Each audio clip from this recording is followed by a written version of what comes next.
Hey everyone, George here. It's that time of year again. It's November. November with snow on the ground, which is not very common here, but we have it this year. It kind of sucks because it's snowing a little bit too.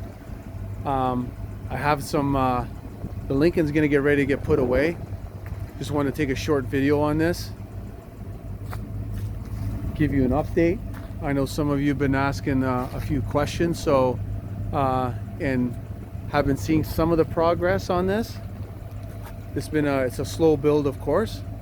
I have sea foam running through it right now, so what I do is I put half a tank of gas in it, and then I run sea foam in it, and I run the sea foam. Now I've been running the vehicle for just about 5 minutes, so I have to run it for at least about an hour and a bit. I want to make sure that the fuel is throughout the whole system. Usually I'll take it out for a quick spin around the block, but seeing as there's snow on the ground, I will not. I'll just have to go with running it and making sure that the stabilizer and that the sea foam is throughout the whole system. And then what I'll do is I'll pump the tires up to about 44 psi, roll it in, shut it down, hook up my battery tender there, and then that's it. It's done. It doesn't sag too much throughout the winter. I maybe start it like I'll turn the key and so that the suspensions turns on for about maybe about once a month, and even then it's not even sagging that much. So the bags are actually in pretty good shape, so I'm happy about that because I like the airbags. Yep. So I put the fuel stabilizer in here. Let's go through some of the stuff that I've done so far for this year.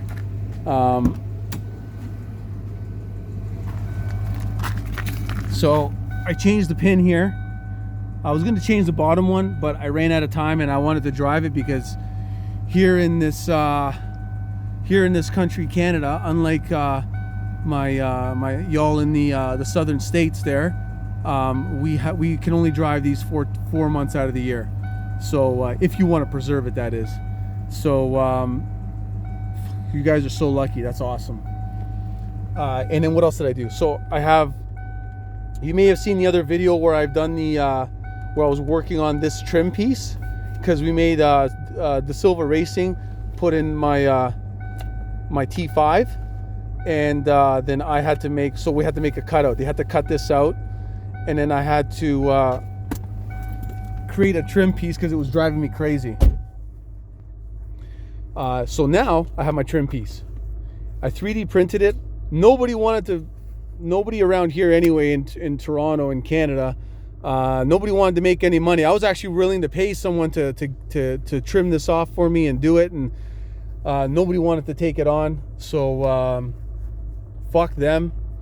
I went and did the 3D printing. I have the files for this, so if anybody needs the file for this, it's an STL file.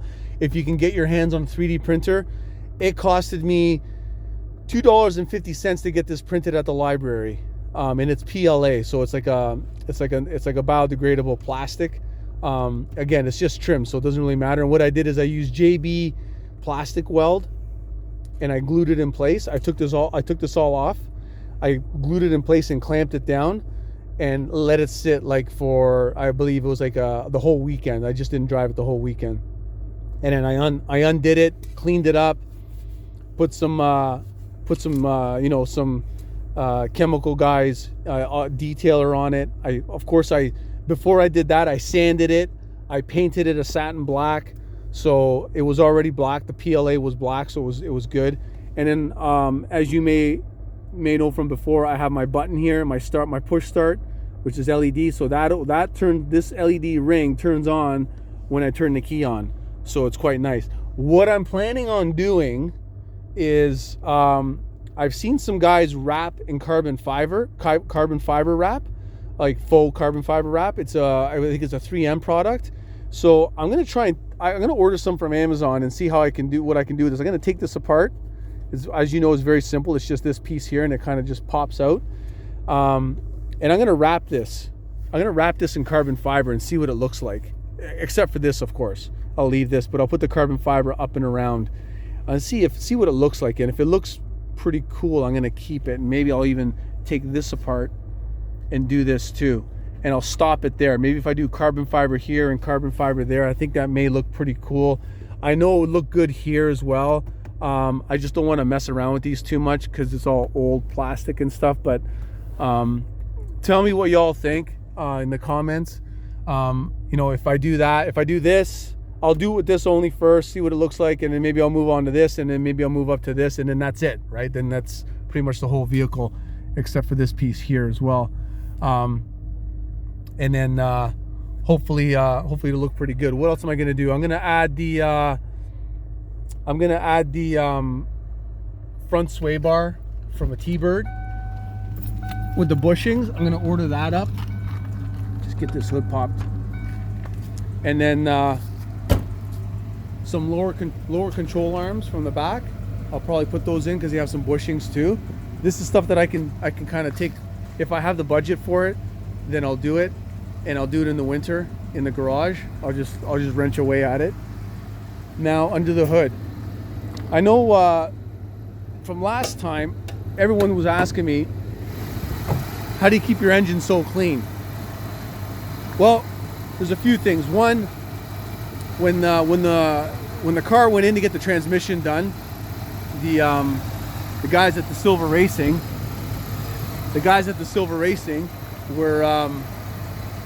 were nice enough that if I gave them the paint, they were just gonna paint all the stuff, paint the engine for me while they had it out, so that when they put it back in, it was all done. So that was cool. And then what I did was, when I got it back, it was already pretty clean, but then I just did a real thorough cleaning on it, right?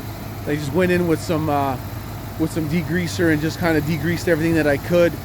And then from that point, every time I took it out, every time I brought it in, I'd take like an old microfiber towel and start taking the dust off, right? And then, you know, I only drive it when there's like very minimal clouds in the sky kind of thing, so it's only when it's like perfect weather or very good weather, so it doesn't really see rain, it doesn't see all the other elements that maybe some of the other guys are exposing their vehicles to. So I try my best to do it that way. So, and I use this stuff here, black on black from Chemical Guys, for the hoses, for the plastics, and all these pieces.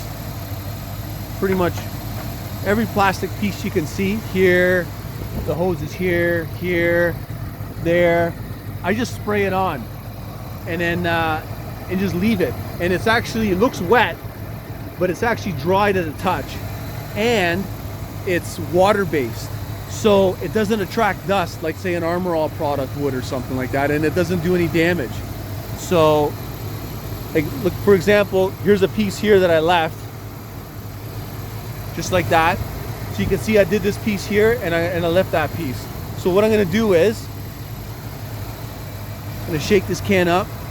It's pretty cold out, so hopefully it works. I wanted to save that piece for when I do this video to show y'all how it works.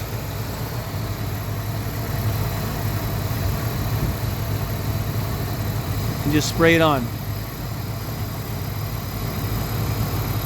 And everything else that's even black, just get it all on there.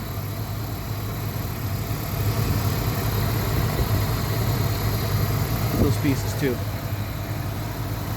Now, you can do one of two things. You can leave it, which is what I like to do, and it kind of soaks in, and then when it dries, it looks wet, but it's dry to the touch. Or if you want to leave it like a satin finish, this will end up being a satin finish anyway after like a couple of heat cycles, but then it stays for a while. Even this, I've even done this here. I've done all this here, as you can see. It just makes it nice and clean. What I've also done is I've even treated it here. So I have a couple of pieces. So there's this piece here. It's got some, of course, chips from me going 1,000 miles an hour down the road on the highway. There's this piece here that comes all the way around. This was dull. This was dull like this. If you can see this, it was like this. And when I sprayed it, it's like this now. Now, I don't want to spray this now because, first of all, it's snowing right now, so I was going to show y'all how I do it, but what I would do is on this case, and it doesn't matter about the paint because it's water based, it actually just wipes right off, so it's actually pretty neat. You just spray it up like you would like you'd be spray painting it, and then you let it sit for about 30 seconds, and then you go with a microfiber towel and you just take off the excess and just leave it, and then that will give you this satin finish, which is stock on these vehicles, and it kind of restores it, and it's restored it for quite some time. So for me, it's better than taping it all off and just repainting it for now, until it gets to the point where it just doesn't react anymore. But it's so far so good. It's been working really great. So I've also used it and just tried it out right here as well, and it's been working out really well. It's been holding out, so it's pretty neat stuff. Motor wise, I'm not going to do anything else until I can figure out what I want to do. As you all know, I put some KYB struts in the front. I got KYB shocks in the back. I got my Adco bar in the back already, so it's handling pretty good. Maybe some new tires, if I can get a fatter tire on there. On these, I love these stock rims. I don't know if I can find. And hey, if anyone has seen, please comment below. If anyone has seen these same style rims, but like in 18 or 19 inch, so I can get a lower profile tire on there. I don't want to change my rims. I love these rims. I think they make the car look great once they're all cleaned up. They were silver, and I painted them black, so I like that look. It just looks sharp. Like, I don't think any other rim looks better on this. But anyway, that's just my opinion. I've seen some other Lincolns with some pretty radical rims, some pretty nice rims. But just for me, for my car, although they look nice, I like this look better. Anyway, let's keep these on the road. For y'all in the southern states, keep enjoying it throughout the summer. This thing's gonna go to sleep in about an hour and a bit. And let's keep these on the road, man. Let's see if Lincoln will make another Mark VII with a Coyote engine in it. That would be cool. Take care, guys.